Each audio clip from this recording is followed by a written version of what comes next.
আরারে বেশি নির্যাতন কল হচ্ছে আরারে খানা পিনা ন দে। অভিযান চলাকালে আভিযানিক দল পাচারকারীদের গোপন আস্তানা হতে পাচারের উদ্দেশ্যে বন্দী থাকা নারী ও শিশুসহ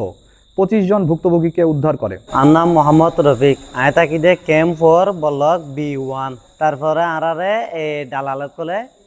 মালয়েশিয়ার লালচি দিয়রে ডলিয়া বডলিয়া লালচি দিয়রে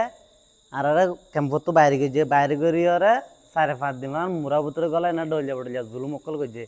গড়িয়রে আরা যখন গড় দাচে চাই গড় দাজা হয়তো 5 লাখ, মালয়েশিয়া দাজল 3 লাখ। এন হয় আরার দুনমিকে আটকে ফেলে বাইরে যাইতে পারিবান, যখন বাইরে যাইতে পারিবান আটকে ফেলে আর ইকে যাইতে পারি ইকে যাইতে আজ যা বাংলাদেশের কোস্টগার্ড নৌবাহিনী তারা যাইরে এই তারা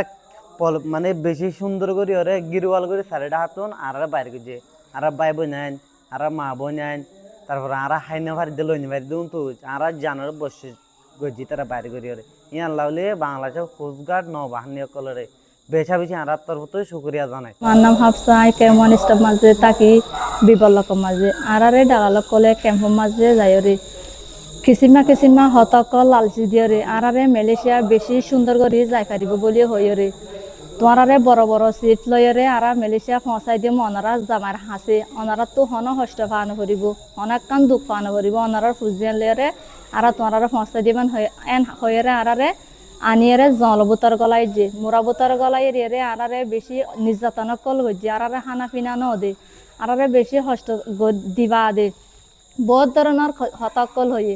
আরারে হয়ে দেখি আরারে দুগুণ হষ্ট নদিও আরারে নইলে সিফত তুলি দাও নইলে বাড়ির মাঝে পৌঁছাই দাও, বাড়ির মাঝে পৌঁছাই দিলে 5 লাখ টাকা দিয়া করিবেন হয়ে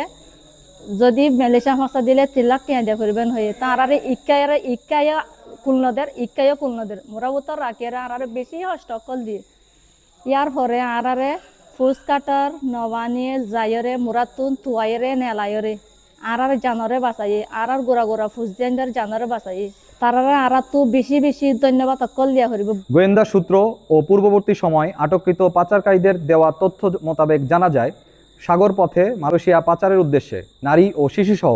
বেশ কিছু সংখ্যক ব্যক্তিকে টেকনাফের বাহারছড়ার জুম্মাপাড়া সংলগ্ন গহীন পাহাড়ি এলাকায় বন্দী করে রাখা হয়েছে। প্রাপ্ত তথ্যের ভিত্তিতে আজ 3 নভেম্বর 2025 তারিখ সোমবার দুপুর 2টা হতে বিকাল 5টা পর্যন্ত বাংলাদেশ কোস্টগার্ড এবং নৌবাহিনী কর্তৃক উক্ত এলাকায় একটি যৌথ অভিযান পরিচালনা করা হয়। অভিযান চলাকালে আভিযানিক দল পাচারকারীদের গোপন আস্তানা হতে পাচারের উদ্দেশ্যে বন্দী থাকা নারী ও শিশুসহ